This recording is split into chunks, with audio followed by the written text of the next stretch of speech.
Okay, so officially welcome to week 3 of plant families in our foods.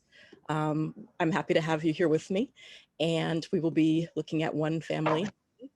Um, and as usual, I don't want you to worry too much about having to memorize a ton of facts. This is about fun. This is about exploration.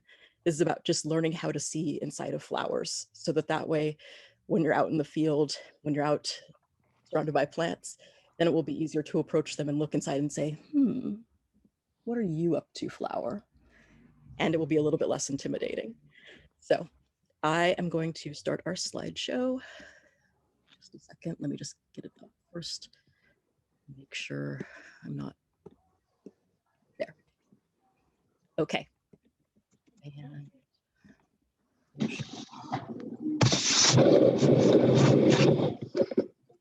oh, and if you wouldn't mind anybody muting, just because it'll be easier to hear me while I am.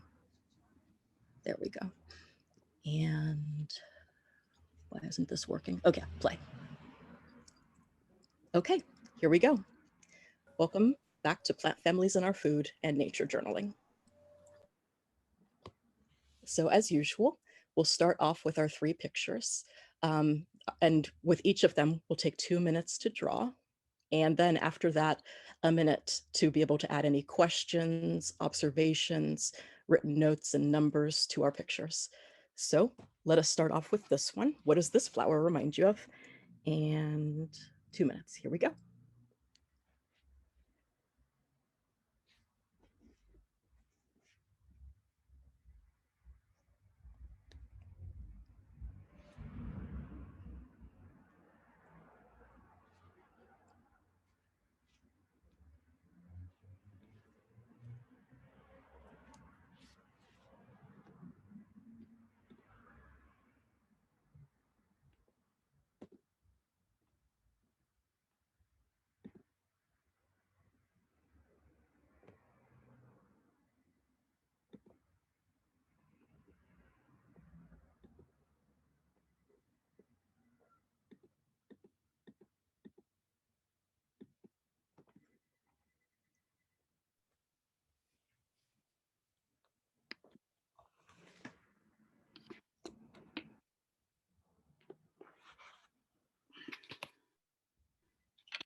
About 20 more seconds.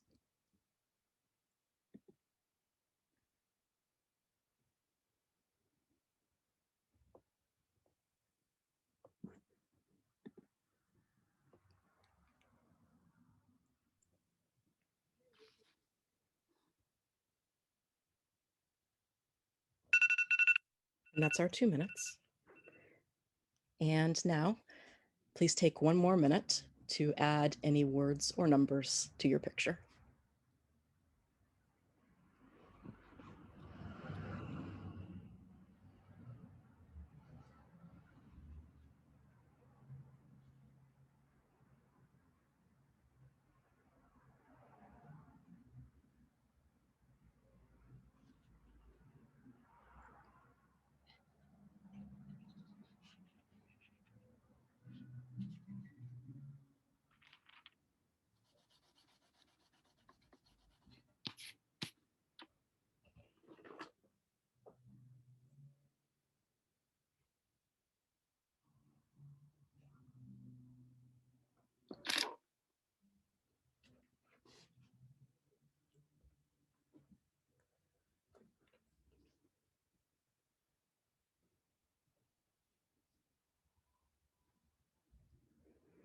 Just a couple more seconds.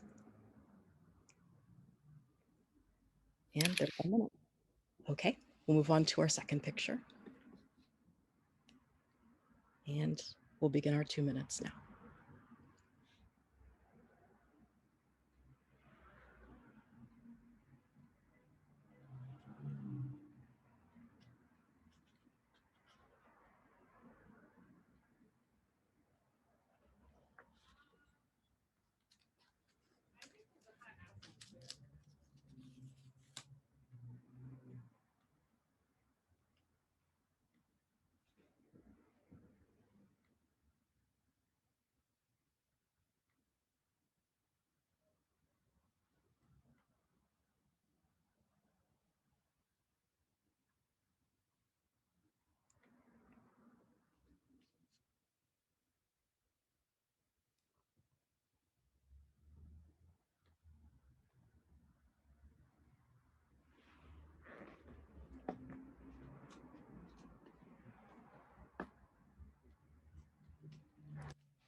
And you can take a few more seconds.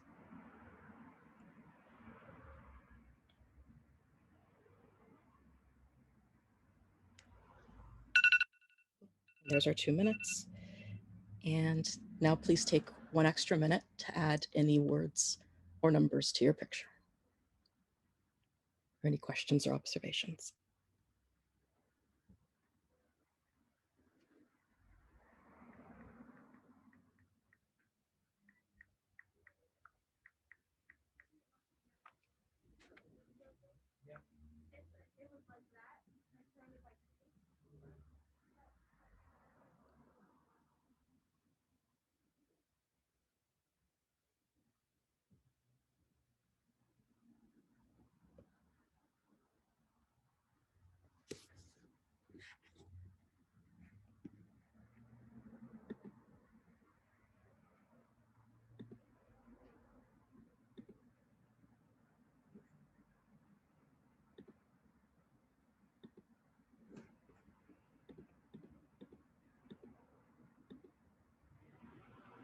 Please take a couple more seconds.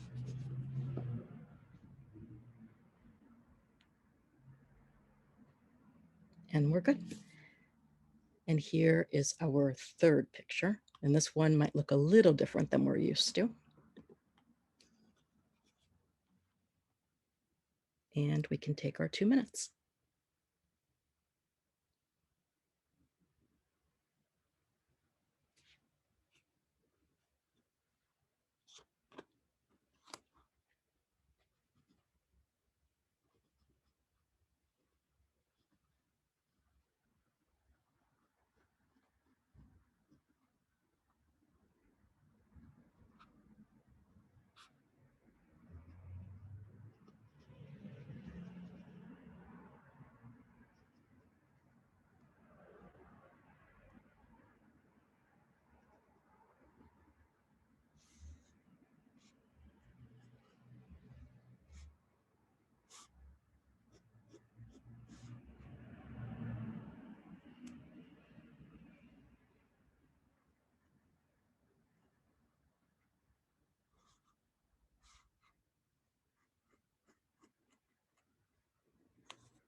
Does this plant remind you of any other plants, you know?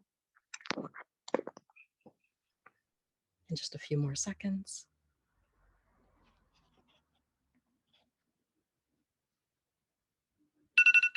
And there's our 2 minutes. And please take 1 more minute to add any words or numbers to your pictures.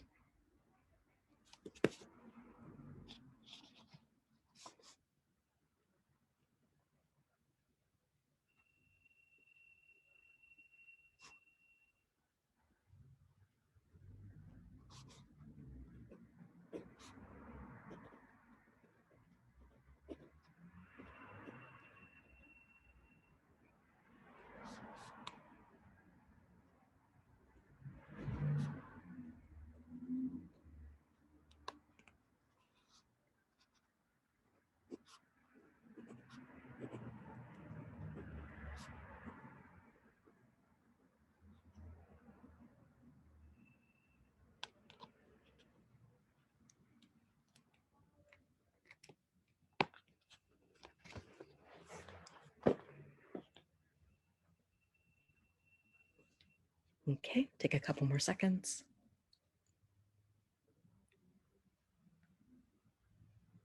And there we are. Okay, those are our 3 pictures. Ready to meet our family of the day? Here we go. Oh, in the same, yeah, the second one really confused me. Welcome to the mint family.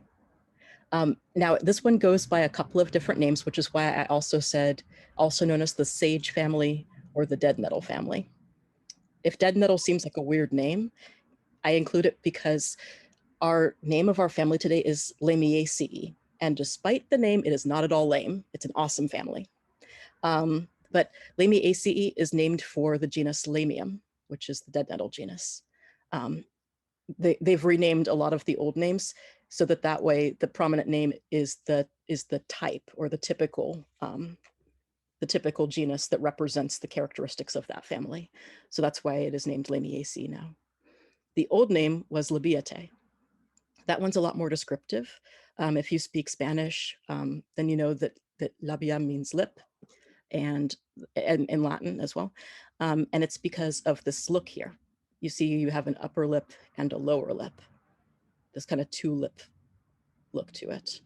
So this is, I'm not sure what kind of sage this is, but this is some kind of sage. This here, does anybody know this one? This one is wood mint. It is some kind of like, Yeah, it looks like spearmint or the spearmint plant or peppermint. Yep. It does look like our native wood mint. It is some kind of a mint growing in the garden. I didn't taste it, so I don't know what kind, but yeah, this is a mint. This one, does anybody know this one? No. These are rosemary flowers. So this is rosemary. Oh. I have thousands of rosemary flowers, but they don't look like that. I need to go out with a glass. My rosemary is solid purple. And then this is one of my absolute favorites. Mine's a lipstick. This is pineapple sage.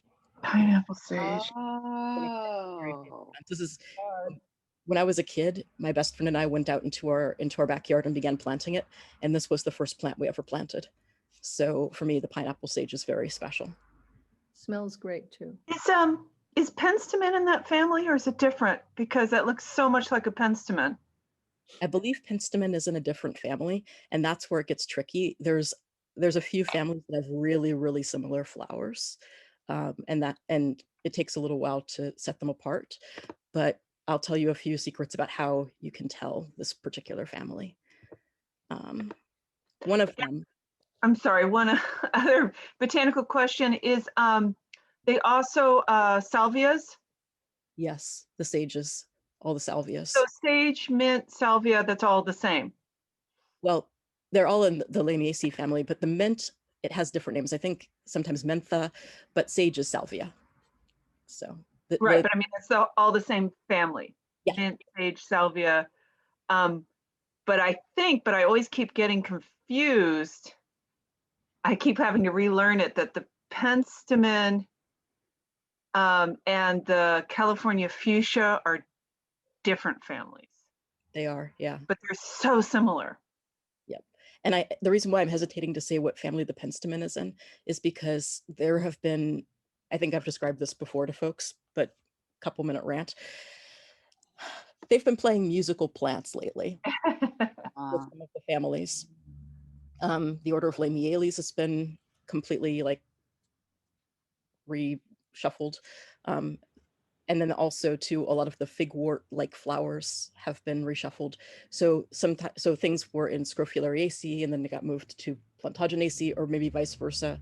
And there's a few others. It's just a big old mess. So I don't want to say what penstemon is because I'm not sure it's still in the same family that I thought it was in. But I don't think it was. But I can double check. Here is our pattern of, we have, this is our basic diagram. And so far, our rows mostly looked like our diagram. Our brassicas were a teeny bit different. This one is completely different.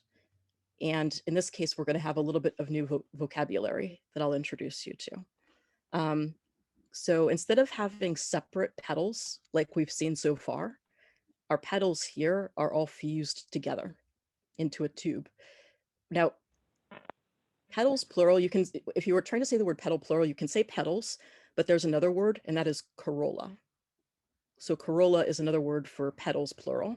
And we use that term a lot when the petals are all fused. So we call this tube here the corolla. So that's one. And often in this particular family, as we talked about, the corolla is two-lipped. It has this two-lip look, although there might be a different number of lobes. And I'm not going to say how many lobes because it depends on the flower. Even if some books like to claim that there's a set number of lobes, it's not always true. And similarly for our sepals. Our sepals are also fused, just like our corolla here. And so sepals plural, we would say calyx. So we have our calyx and our corolla. And I know that Botany in a Day says that the calyx is five-lobed, but I've seen some flowers that don't look like they're five-lobed. So I am not going to say how many lobes. I'm going to say you have to trust the plant that's in front of you and count them. You can count how many lobes. Inside, we often will have nutlets. These little nutlets, I believe they're what goes into becoming the seeds. And then connecting from those nutlets, we have one long pistil. And oftentimes the tip of it is sticking out here and it looks kind of cute. It looks like somebody wearing a hat with a feather on it. It's very, very adorable. And then we have our stamens that are attached. Interestingly, the stamens do not go all the way back. They're usually attached to the wall of the corolla and they kind of dangle here by the throat. Sometimes they stick out a lot further too. So the stamen number also varies. It's either usually 2 or 4. And sometimes if it's 4, then there might be 2 long ones and 2 short ones. So again, you got to trust the flower that's in front of you. And I'm trying to think if I've forgotten anything here. Nope. So yeah, this is our Lamiaceae family. Had me at nutlets. But sorry, nutlets? Had me at nutlets. That's just the best. Nutlets are the best.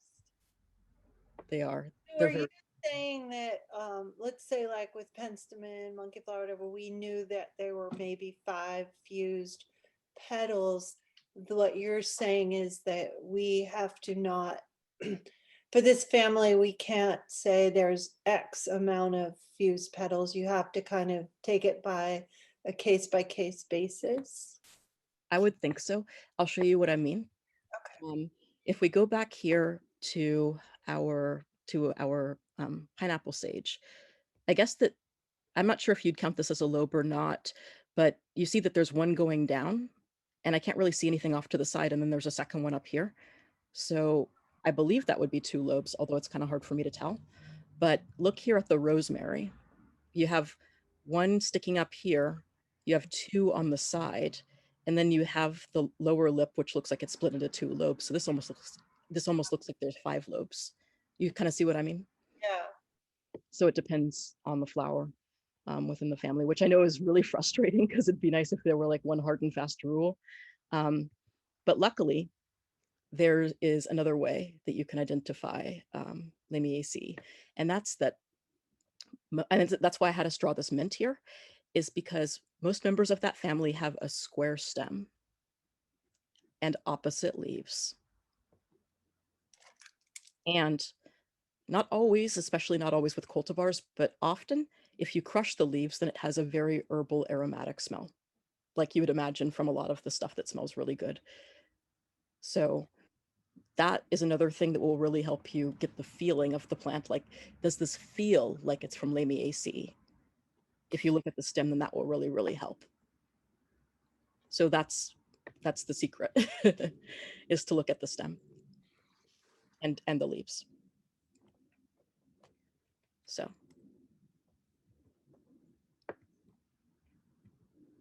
here are the key characteristics. I know that's kind of a long list, but yeah, we talked about how it often will have a square stem. Often, I'd have to double check, but yeah, I think it usually has a square stem. It oftentimes has aromatic opposite leaves. Well, I think that sometimes they're in kind of weird forms, but they're usually opposite.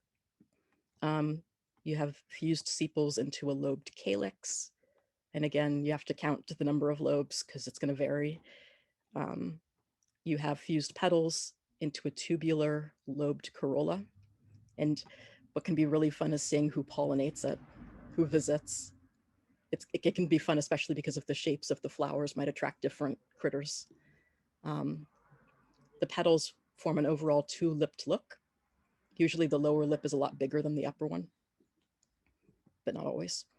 Another vocab word, but you don't have to memorize it, is zygomorphic. And that means, more or less, it means bilateral symmetry or kind of irregular. So far, when we've been looking at our rose and our brassicas, they have somewhat of a radial symmetry. You know, if you turn them around on their axis, then they look more or less the same. With this one, it's bilateral. And usually 2 or 4 stamens and 1 pistil. But most importantly, like I always say, you let the plant that's in front of you tell you. I was examining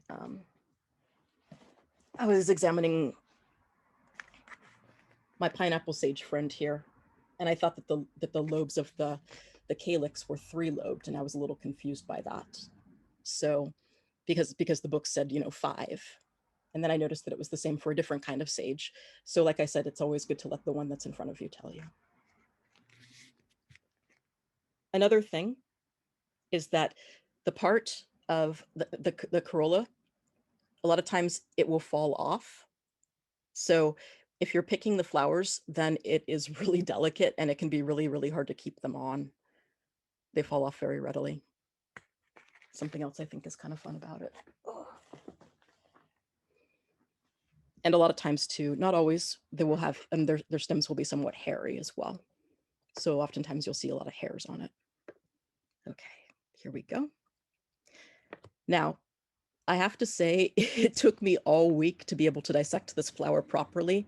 It was a real headache. And that's because, like I said, the corolla comes off so easily. So it was really, really hard to cut into it and be able to. So that's what it looks like with all of its parts still in place. But with here, you can see that these here are the little nutlets right here. The tube of the corolla is inside of the tube of the calyx. You can sort of see this long white filament here.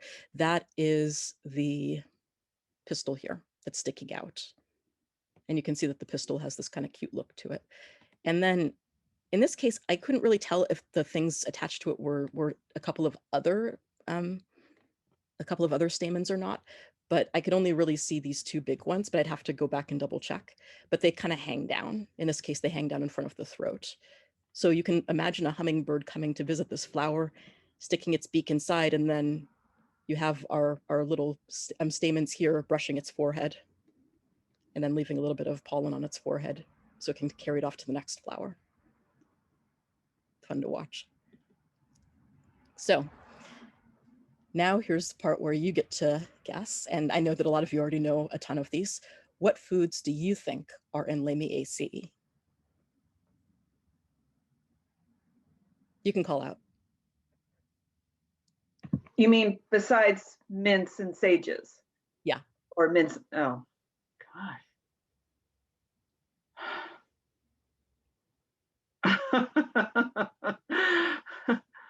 God, there isn't some fruit like guava or that's like a total crazy guess. I mean, I'm wondering about thyme, Oregano. oregano, Oh, okay. parsley, sage, rosemary, and thyme, like the song goes, but not parsley. Parsley. that family later. Yeah. That one's one of my favorites. Okay, are you all ready to see? Yes. Yeah. Oh my. For So, the rosemary, you told us. yep, we saw the flowers and the sages like we talked about, and like I said, salvia is the name of the genus for the sages. Oh, another thing interesting about rosemary. Rosemary used to be in its own genus. Its name was Rosmarinus officinale, but more recently it's been removed. It's been moved to being one of the sages. So now it's Salvia rosmarina or whatever. Which of course, for somebody like me who learned it differently, it gives me fits. I'm like, no, no, I have to relearn everything. Because the rosemary leaves don't look anything like the sage leaves, so, or thyme even. I mean, I have how The do they- flowers. how So do they make these decisions? I guess that they use their genetic testing or whatever, and then the rest of us have to relearn everything. So yeah, we have thyme. I mean, rosemary and thyme have sort of similar leaves, except that the rosemaries are a lot longer and more needle-like. But thyme has those kind of little elongated leaves too. And then we have our basil and our oregano, our marjoram. Interestingly, these are a lot of the plants I can grow in my garden that the deer will not eat. That's good. Now that's an interesting question. I wonder why the deer won't eat them. The salvia stink. Apparently, the deer don't like things that are purple that smell. So the rosemary, our rosemary comes up kind of purple. Maybe, Lavender, yeah, they won't touch the lavender. yeah. Maybe it's all of the aromatic oils that are in all of these plants. A lot of these plants Yeah. have those really, really strong oils that make them smell so good and taste so good in our foods. Yeah. Seasonings or for our sauces, our lovely spaghetti sauces. Okay. There are lots of medicinal uses on many of those too. Yes, tons. I don't want to say that every member of Lamiaceae is medicinal, but I would say that most of the ones I know are. Most of the ones I know have these uses. So, the very helpful little family. If at the start you asked what I think what spices we like with our food, is there a difference between herbs and spices, or do you consider that all one category? You have a point. Okay, so maybe I know that there is some kind of a technical difference between them. I think that herbs refer more to the leafy parts. I'm not sure what the spices mean. So I guess I should have said seasonings instead of herbs and instead of spices, but that's, yeah, you have a good point. I think I don't know the answer. I think it's one of those I wonder questions we could leave in our journals. I like that. Yeah, I think there might be some cultural into like I know my husband's Caribbean, and to him spice means cinnamon. Everything else is a seasoning or an herb. Now that And would I be, always thought that was so odd, you know, when he would go, "Do you have spice?" I'm like, "Well, a bunch of them." Could it be that spices come from the bark or the nut? And I don't know. what I like about this question is that it combines a few different things. It combines not only, you know, what we think of them, how we would identify them, but it also brings in not just botany, but ethnobotany. which is how people and plants relate to each other. So Yeah. it could be fun to do a survey by talking to different people who you know and finding out what they think are the differences.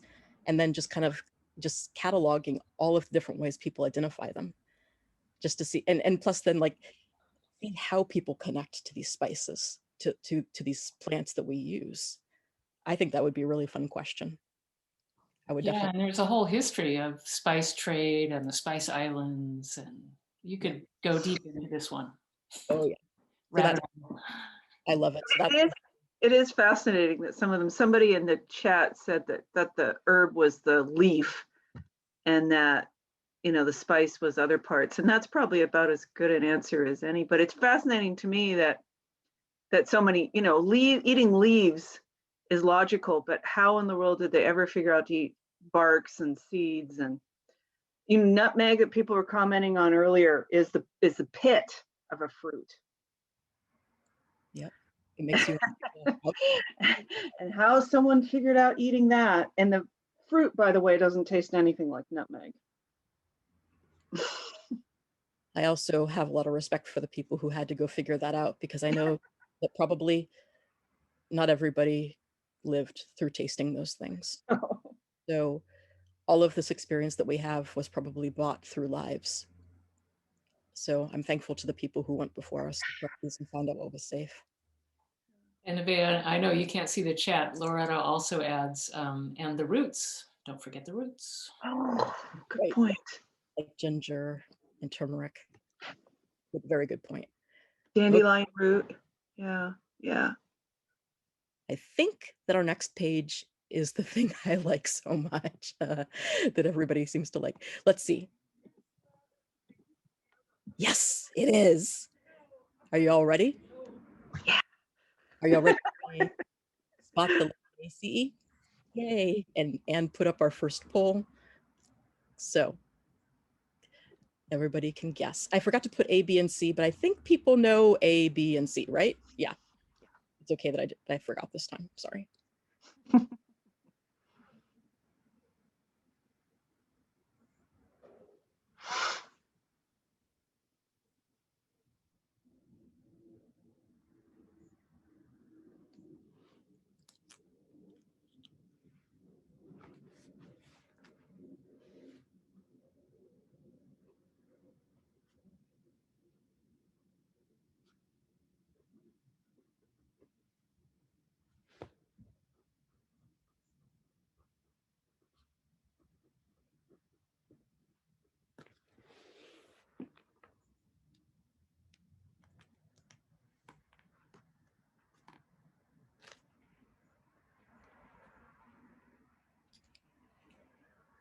Okay, I'll give folks about 10 more seconds to guess. And remember, don't worry about however you guess. You don't have to, like, this is for fun. It takes a really long time to learn how to identify plants. And I can tell you, I myself took years. So don't worry about getting it wrong. This is all just learning and practice, okay?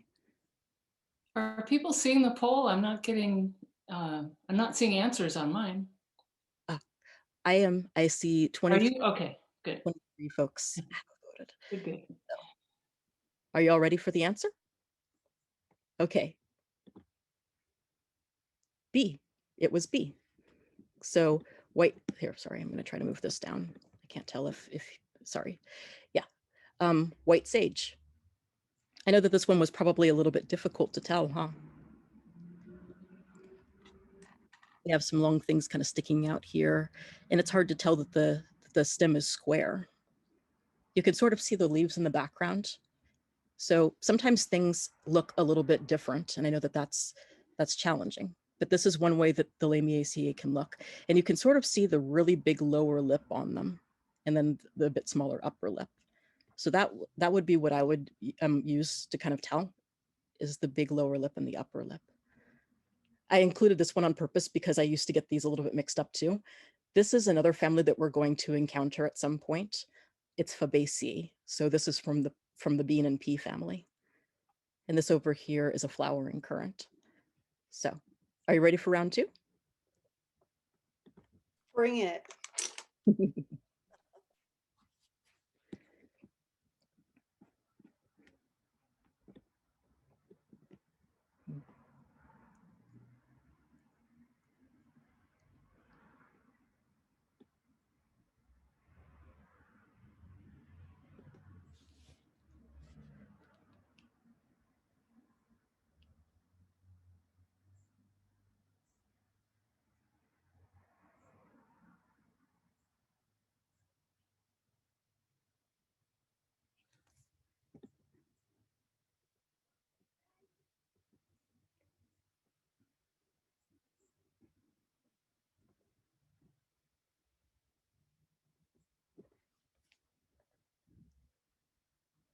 Okay, take maybe about 10 more seconds.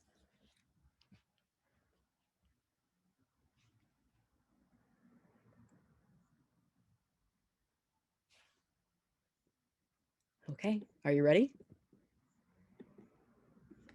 It's the first one. It's lavender. So this one I know is probably a little bit hard to see, but you can sort of see the tubular shape of the mouth here. And then here again from the side, you can see the lower lip and the upper lip. Sometimes they kind of come in different forms, but a lot of times you'll see the flowers kind of in a cluster or like a spike over here with a bunch of them on the same one. So this one here in the middle is a bit tricky because it also has a ton of, it looks like these are both pistils and stamens sticking out, but it has the kind of scorpionic look to it. So this is a phacelia. And this over here is our sticky monkey flower. It's also tubular. And it also has a pistil that sticks out, but it doesn't have that prominent lower lip. And I know that that makes it a bit challenging because it you know, it looks very similar, but that was one of the clues. Are you ready for round 3?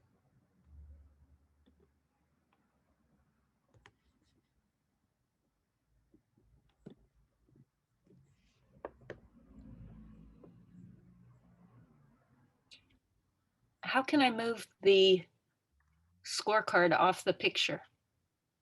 Oh, I pulled mine down so that it was close to the bottom of the screen.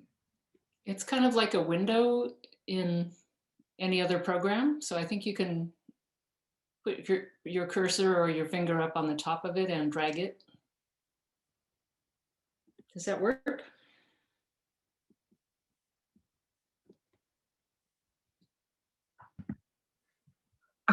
I tried to minimize the quiz to see the middle picture and now it's gone. Oh, is it down in the corner for you? I can't find it at all. Yeah. Well, Yeah. I know what my guess is. We'll see if I'm right. Okay.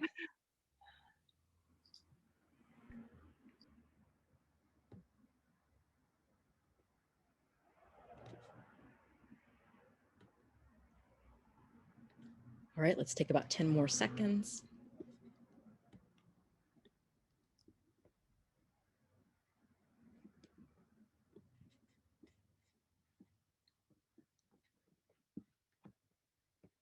All right, and are you ready? Here's our answer. Sorry. It's our third one here, it's basil. So I'm curious, can folks please call out and tell me what told you that it was basil? I mean, sorry, what told you that this was the Lamiaceae? Well, it's Thai basil. Looks like Thai basil. Mhm. But what clues can you see from this plant that look similar to our, like that are type form of our family? I didn't know it was Shape of the leaves. basil, but I saw the flowers and the opposite leaves. Yeah, I was thinking leaves. Yep, you can see them. The Anything shape of the leaves.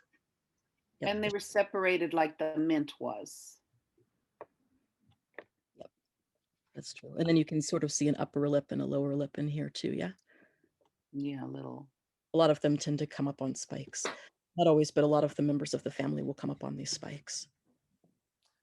Also, Jasmine said it was a process of elimination. That's a good way to do it. And Michael said alternative leaves and stems look square. Really good clues. And the other 2 flowers were wrong. That's that elimination factor. That's a good one. Yes, and I have to commend y'all on the process of elimination one. That winds up being very helpful in the field. Sometimes if I come across a family or like a plant that I'm not sure what it is, instead of mistaking it, because sometimes my brain will want to say, oh, you're in this family just so I can say I know it, but I have to remind myself, maybe it's a family I don't know yet. So if I look at it, then I can say, well, I know one thing, it is not this particular family. And that's helpful. That is helpful. So then you can say it's different from this. And then you can start to look at how. So this one here, it's also tubular, but it doesn't have, it looks a bit more symmetrical. I mean, not completely, but it doesn't look quite as lopsided as the members of our family. This is from the Verbena family. It's a Verbenaceae. I think maybe Lantana, but I'm not sure. This one I put up specifically for Heather. This is a blueberry. So it is from the Ericaceae family, or the heather family. And then this is our basil. So Okay. I kind of Wait. figured the first one was lantana, but it also has a different inflorescence structure. Could that be, I mean, I've never seen a sage that has that sort of structure for the flowers. Yeah, the way that they kind of almost begin to form a ball. Yeah, almost an umbel or something, but I don't think that's an umbel, but it's something like that. Yeah, that's another good clue, is the way that the flowers are arranged.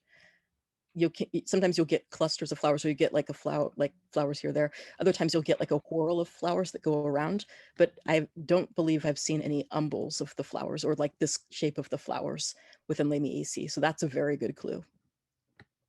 Those are really good observations. Okay, final round. Oh, it looks like I already had the name. Oh well, I guess this is a freebie. Sorry, my bad. Yeah, I guess I forgot to. Yeah, so it's this one. Hooray. Sorry. And this one is kind of interesting because this one is more in a whorl, unlike the ones that we've seen before, but you can still see that you have opposite leaves. And I don't remember how squarish this felt, but it was very fuzzy. And that's another thing that sometimes will point to this family, to Lamiaceae, is that it's fuzzy. And the flowers are a little bit different. They kind of go over, but this is also a Lamiaceae. This one here, I put this here because it has a lot of tubular flowers, but this is a butterfly bush. You can see a butterfly sitting on it right here. And our one over here is it's a type of cheeseweed. So it's from the Malvaceae family. And you might know hibiscus. That's related to this one. It has that thing coming out. So, okay, that was our final round. Sorry, I forgot to, to put it so that it didn't have the answer, but hey. So here's our recap before we go into questions and discussion. The square stem, that will usually help you out. The opposite leaves, y'all said that, that's perfect. That a lot of times they have a strong aroma when you crush them, although not always if it's been cultivated. Certain kinds of sages, for example, once they're cultivated, don't necessarily have that strong smell. The fused calyx, this part in here, our fused corolla, it's very tubular and has our two-lipped look. Our 2 to 4 stamens, sometimes they're way out to here, like with our white sage, and sometimes they're way in here. And our 1 pistil. And that is our family for today. So thank you. And we can now discuss. Does anybody have any questions